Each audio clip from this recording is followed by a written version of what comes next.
Hello everyone, I'm Tyranuxus. In this video there will be no gameplay, there will be no coaching, there will be no tutorial, but this is just a short video which shows you what I have ready for you. So, because of you, some people wanted to have the same pictures I use when playing, maybe the calculator for guards, maybe the templates, maybe other stuff which helps, so you don't have to remember everything, you don't have to use your memory that much. So I have this prepared for you. So first of all, I will show you what I included in the file, and if you don't want to watch it and you want to try it by yourself, you can just download it. The link will be in the description. And let's go. It's of course in RAR, so you'll have to use, for example, WinRAR to unpack the files. So let's begin. So first of all, unless you see everything I have here. So there I have all the files prepared. When you will download the file from the Google Drive, you will have this one. You have to unpack it, and then you will have all the folders, same as I do here. So first of all, you have fighting, pictures with fighting. First of all, you have the sizes of banks, which will give you army later. So there is a Griffin Conservatory, Experimental Shop, Cyclops Bank, Wyvern's Bank, and the Red Tower. And there is also included the period of the units, the amount of units. So, for example, you go to the conservatory, you see throng of griffins. This means there is 100, 150, 100, 200. So this is super useful if you don't remember it right now, because it lets you decide if you're able to fight it or not. It's updated in terms of the experimental shop. The numbers are changed, and this is the first picture I have for you. I won't describe every picture super detailed, but just in short. So next one. This is how your units and enemies' units will be positioned in fights when you're fighting in bank. So this is the order of your troops. If you have 2 hex unit, then this is where it will stay. About enemies, the same rule. 1, 2, 3, 4, 5. It determines in which order enemies will move in the combat, and 6 in terms of churchyard. This is the only bank where there are 6 creatures. Sometimes there are only 4, for example, Crypt or Dragonotopia. And this is how it looks. You can calculate how much movement do you need to attack, if this is a safe spot. For example, if Vampire from 4 on Dirt is able to attack your stack if you will put it on second slot. So this is lots of things you can use this picture for. Next one is only with the tactics phase. So this is basic tactics, when you can have your troops advanced and expert. Sometimes it was useful for me, but now I remember most of cases, so I don't have to use it. There is one more big picture, and this is about all the banks which will give you resources, gold and resources mostly. So we have Dwarf and Treasury, Naga Banks, Imp Cages, Crypts, we have Mansion, Churchyard, Medusa Stores, Cyclops Stockpile, and we have a Dragonotopia. In the previous tutorial I didn't include one information, as I didn't know it when I were recording. You are actually able to see if you are fighting almost maxi or not. When you go to the Dragon Utopia and you see several and few, this is in 90% of situations, but when you will, I could present this in the game, but whatever, I can just say. But when you will right click on the Dragon Utopia, or just move your cursor on the Dragon Utopia, you will see that there is a Dragon Utopia and guarded by pack or lots of creatures. And this represents two situations. And this is the smallest or a bit second smallest Utopia. And if it's lots, that means it's almost max. And obviously, 4 times several dragons will be maxi top. So this is one more thing I added here, which wasn't in the tutorial before. Many times I'm using this information if I want to fight a Dragon Utopia or not.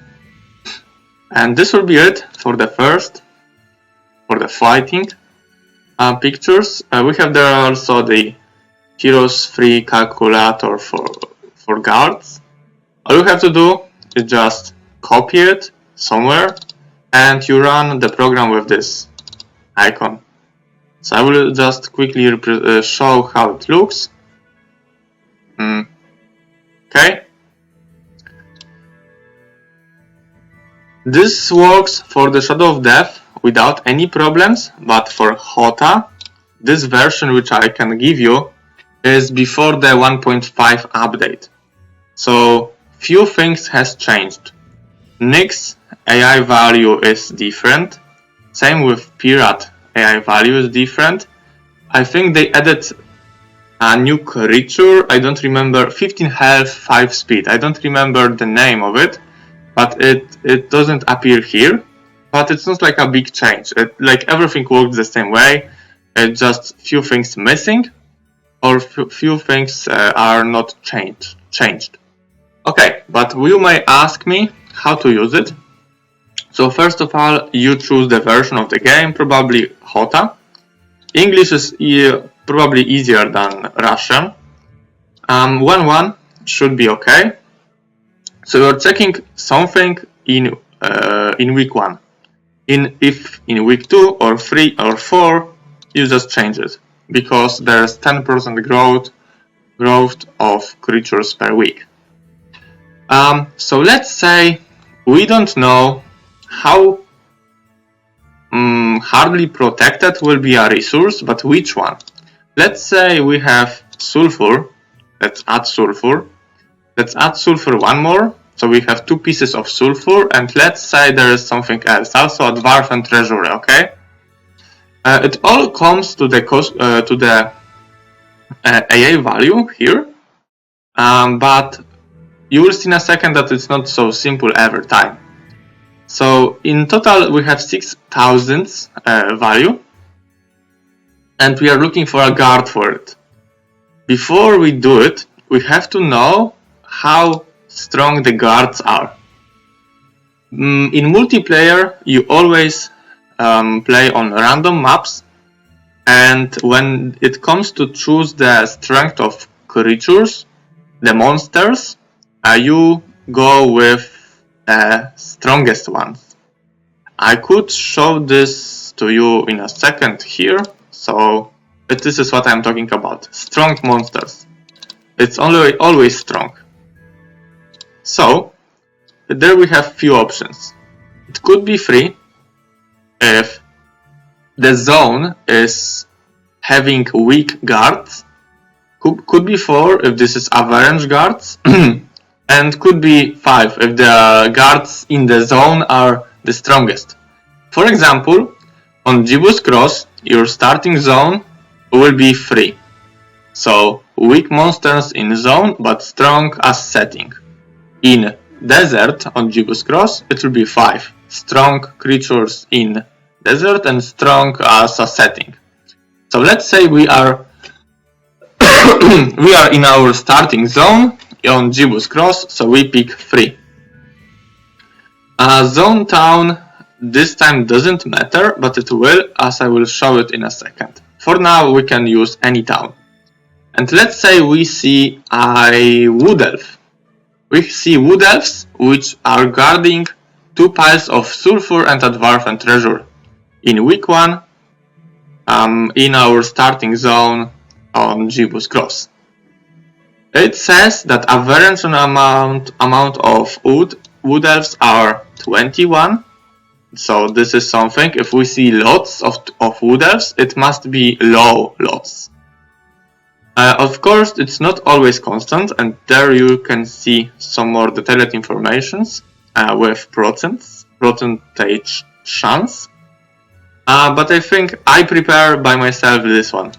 This is just enough to decide if you are able or not able to fight this. So this is it. When you choose it, you have a couple of options to find your creature, let's say goblins, and this will be 83. Anything you see are guarding. But it's not always that simple. So let's remove all, and let's say that we have a dwelling. Which one? Let's say we have a manticore dwelling. It's fine. The custom value is kinda weird, but let's add it. So this is the manticore lair dwelling for level 6 creature from dungeon. Now we should pick the zone type. So let's say again, we play Gibbous Cross and this is our starting zone. So this must be dungeon zone for sure. And now it starts to complicate. Let's say we have this situation first time. So what does it mean? We are in week 1. We see a manticore dwelling. It's guarded by lizard warriors. Yeah, the average amount of them would be 22. But as you can see here, there is some more things to set. On Gibbous Cross, you have 5 zones. It doesn't matter that you have 3 towns in your starting zone. In desert are 2 towns. The zone is generated as like one zone type. So there can be dungeon and you have 2 other cities which doesn't have to be dungeon, doesn't matter. The zone is dungeon, you're starting the zone.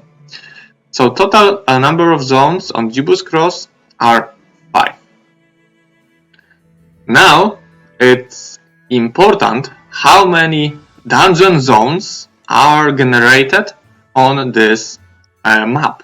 So let's say we are only dungeon, then we have 22 lizard warriors, but let's say AI zone is also dungeon and the desert is dungeon. That means there are 3 dungeon zones and the lizard warriors number grew to 40 from 22.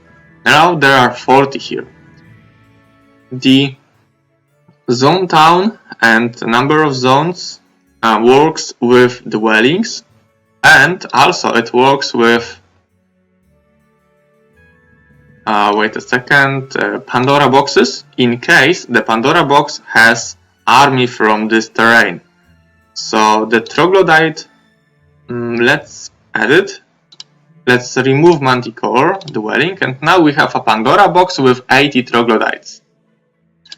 Firstly, we have only one dungeon zone. Let's pick a relatively strong creature. It's an orc chieftain, 19 of them, Pandora with troglodytes. But once there are more dungeon zones, look, there are 28 of them. So this is why you have almost no idea what is the Pandora box having for you, because it depends on the amount of zones. And imagine 6LM10A when you have 23 zones, and sometimes, let's say we have the 23 zones, okay? Just an example. Let's say we don't have any Pandora boxes, but we have a dwelling. So we are playing mini nostalgia, no. But let's say 6LM10A. Look, there are only 7 options, because I have the dungeon as zone. Let's say we have a dragon cave, okay? I will now add this. And let's pick an ogre, okay? So this is the only one dungeon zone in the whole map. There is no more dungeon zones. Can be dungeon town, but can't be dungeon zone. Alright. So what does it mean? It's only 15 ogres for one dragon cave. But let's say there are multiple dungeons. Look, 4 dungeon zones, 50 ogres, from 15 to 50. I could even add more, but in a second there will be like, no way ogre can protect it. It must be stronger creature. It's still possible. 6 dungeon zones, 76 ogres. You can see also the custom value change. So this is how the game is made. I don't know. You can die on the ogres. If you see 20 to 50, you will use this to calculate. Let's say maybe not ogres, something close. Orc chieftains maybe. Maybe beholders. Because 19, it can be 20, yes? So you see, it's 20 to 50 beholders. You check this on the calculator. You fight this, and hello, there is 50. But if there are 3 dungeon zones, it is 50 exactly. So you have to be careful with Pandora boxes, with army, and with dwellings. I think I showed everything I should. Let's go back to normal. 5 and 1. And here you know what to use in most of cases, but I will show you later with next picture about templates. So always 3, 4 rule 5, 3 starting Gibbous Cross zone, 5 desert on Gibbous Cross, stuff like that. So let's close it. This is how to use this calculator. We have next one, heroes development. So first of all, there are all the chances for a hero to get a secondary skill. For example, let's see Earth Magic 8 for Necromancers. This is the highest chance for Earth Magic. Necromancers are really likely to get Earth, but it's not that simple, as they can also have high chance for air and water and fire, which doesn't mean that Earth will be super often. But there are all the secondaries. Not everyone cares about it. This one presents the useful secondary skills. It's made by myself. We have offense, armor, tactics, archer, leadership, luck, even, and resistance. So I picked the super useful and something which might be okay. And we have there are chances. We have also the wisdom and magics, logistics, pathfinding, and scouting. You can have a look on this picture if you are interested. I won't say more. There we have chances for attack, defense, power, knowledge per level for heroes. So as you can see, barbarians are great. Next reason is because they are most likely to get attack skill, which is the best primary skill. Okay. This is how much experience you have to get a next level. Might be important. Let's say we have 20k box. From level 1 we will go to level 12, around 12. This is it for the heroes development. We have also the movement points. But why is this not in the order? Okay, whatever. I could start with this. So it says how much movement points do you have to use to move 1 step on each terrain, also including roads. You can have a look on it. Normally it's 100, 141. Next one will be with pathfinding, yes.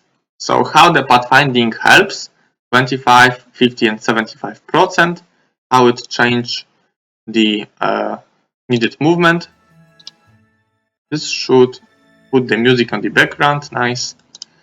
Pathfinding, this is the spell dimension door, how much movement points it will cost you to jump.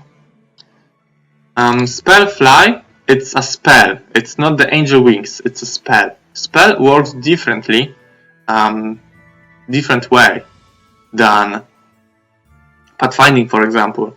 As you can see, the, let's say, normal fly without air magic or with basic air magic, it on, let's say, sand terrain from 150 only to 140. It doesn't help much. It doesn't.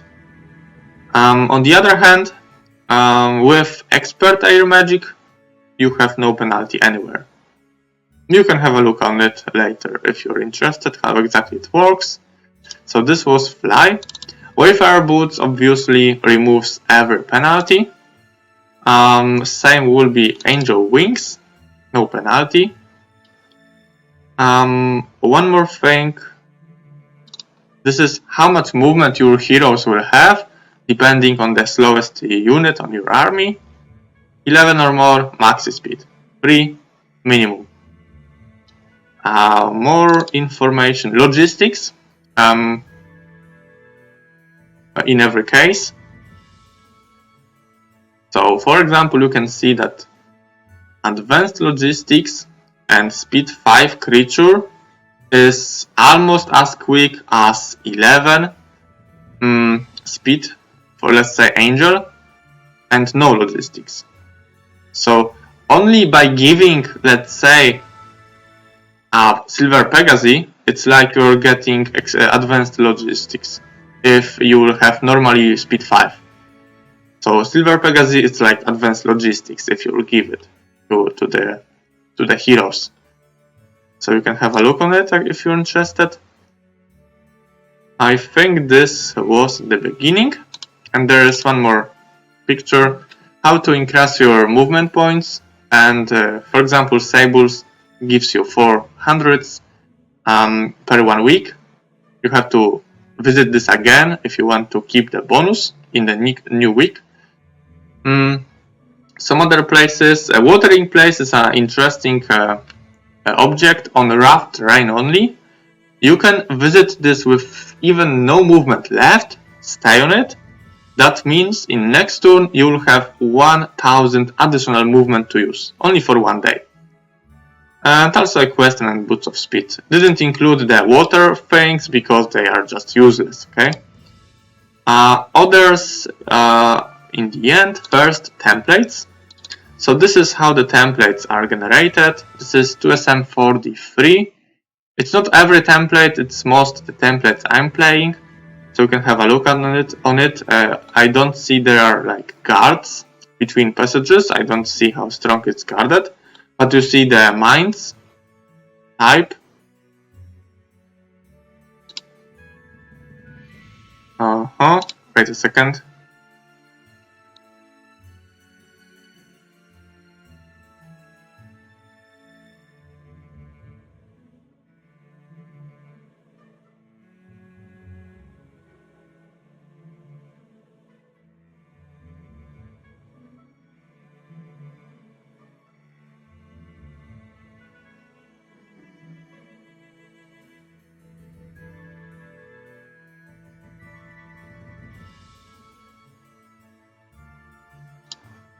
Okay, so this is 6LM10A. Here you can see how strong guards are, and you can see all the zones. So let's say 3, 3, 3, 3, it's 14. In the middle it's 8, it's 20, 25. 25 zones are in this on this template. So I said 23, it was close. Is this working? Yes, it is. So And this represents mines. This represents that it's a city in this zone. There are treasure zones. 9k value. A 9k creature which guards the passage. This is for the arena, for the tournament. Mistrzostwa Polski. The Polish tournament, let's say. So it shows how the obstacles are generated. It's not important.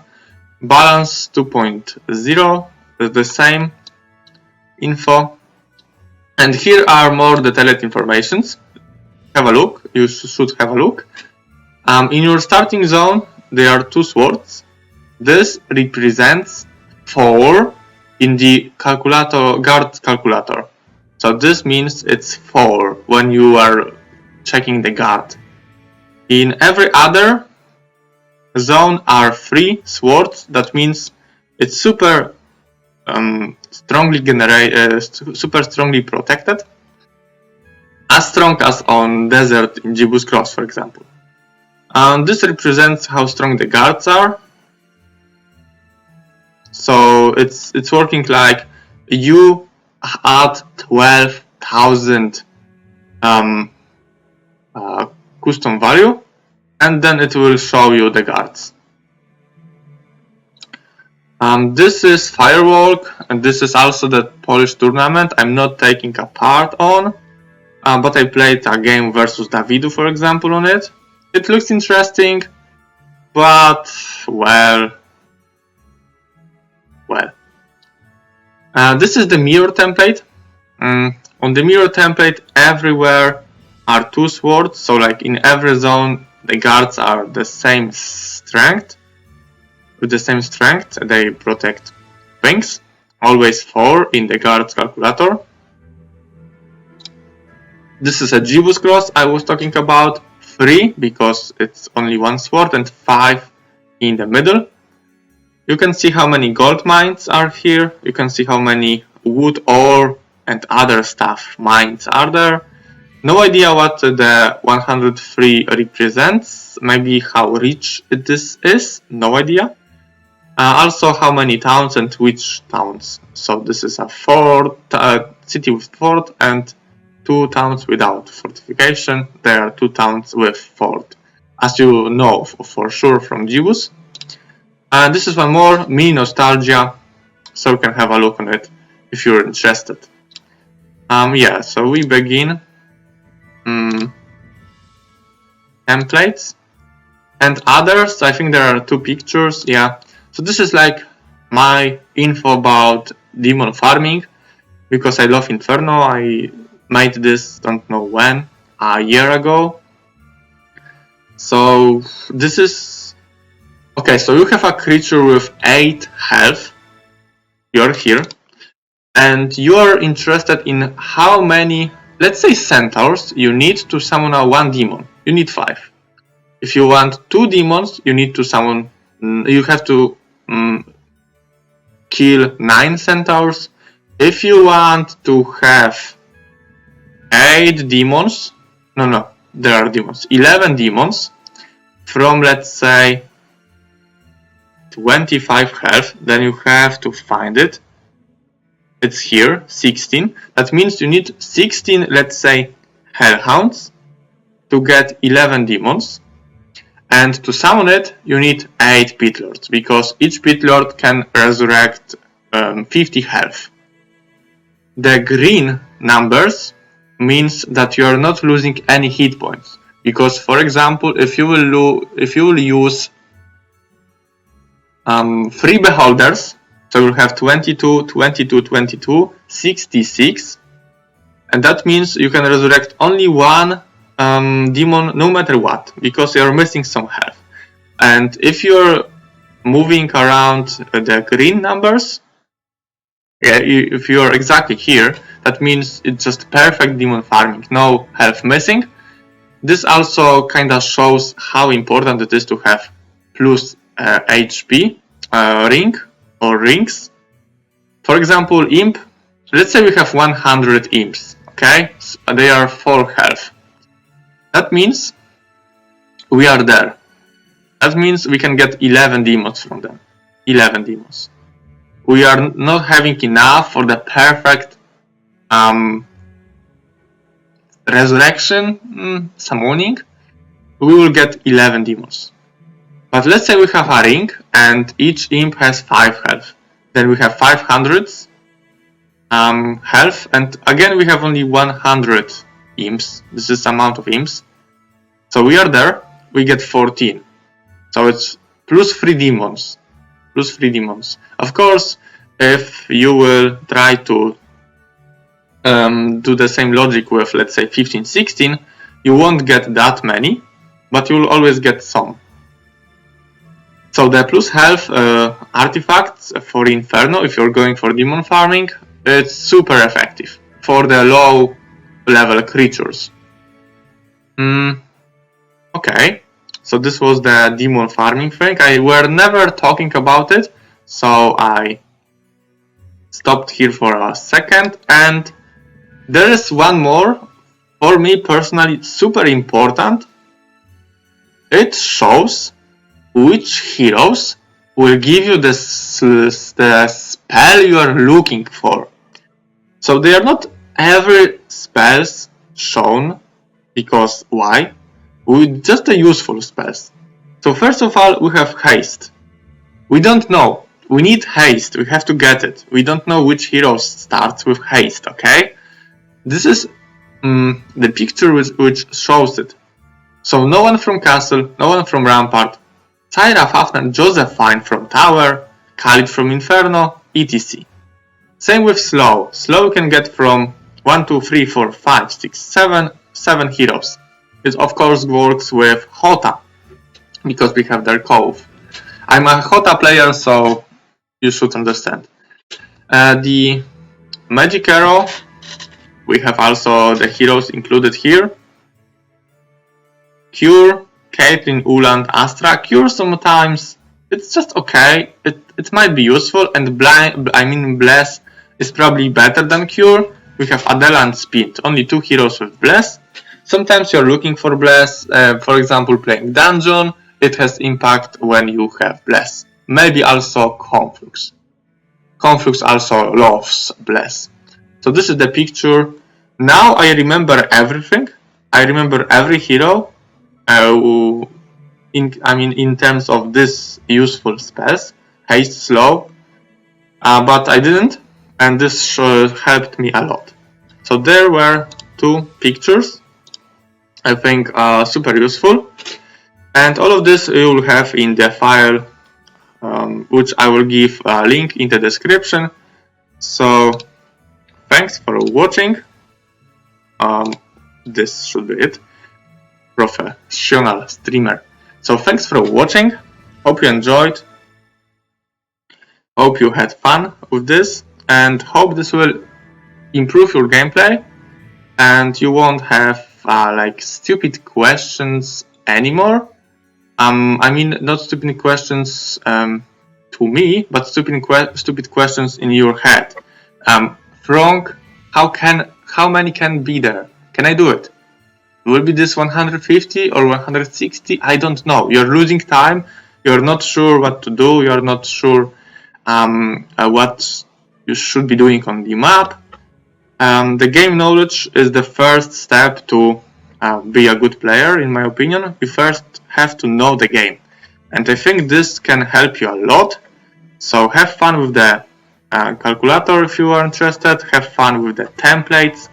Have fun playing and enjoying the game. So goodbye, have a nice day.